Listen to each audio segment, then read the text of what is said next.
తీసుకొని పోవే. అంత బరువు ఎలా మోయగలనండి? ఏయ్, నేను మోయడం లేదా ఏంది? ప్రతిదీ నా పైన డిపెండ్ అవుతావు. నీ పని ఏముందో నువ్వు చేసుకో.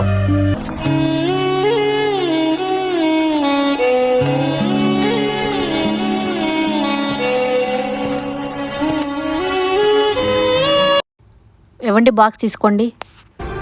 ఏ ఆగు, కరెంటు బిల్లు కట్టేసిరా. ఇంట్లో కూరగాయలు లేవన్నావు, వచ్చే దారిలో మార్కెట్ ఉంటుంది, కూరగాయలు తీసుకొని వచ్చేసి. నేనా? ఏమి ఇంట్లో ఏమన్నా పని ఉందే? ఖాళీగా ఉండే సెల్ చూడటమే కదా నీ పని. వెళ్ళి కరెంటు బిల్లు కట్టేసి వచ్చే దారిలో నాకు కూరగాయలు తీసుకొని వచ్చేసాయి. ఏ కరెంటు బిల్లు కట్టావా? కట్టాను. కూరగాయలు తెచ్చావా? తెచ్చాను. ఏంటే? నా మీద ఇష్టం తగ్గిపోయింది కదండి. ఇంతకు ముందు సరుకులన్నీ మీరే తెచ్చేవారు, ఇప్పుడు ప్రతిదానికి నన్నే పంపిస్తున్నారు. నా మీద ఇష్టం తగ్గిపోయింది కదండి. రా ఇక్కడ కూర్చో.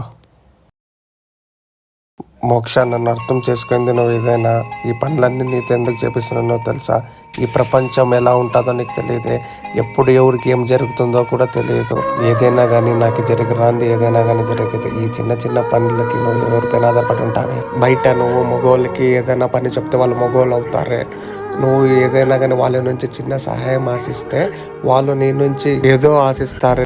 నువ్వు ఎవరి మీద ఆధారపడకుండా నీ అంతటిగా నువ్వు ఎలా బతకాలో నేర్పిస్తున్నానే. ఏంటండి ఈ మాటలు? వినడానికి ఈ మాటలు చేదుగా ఉన్నా బయట జరుగుతుండేది ఇదే నిజం.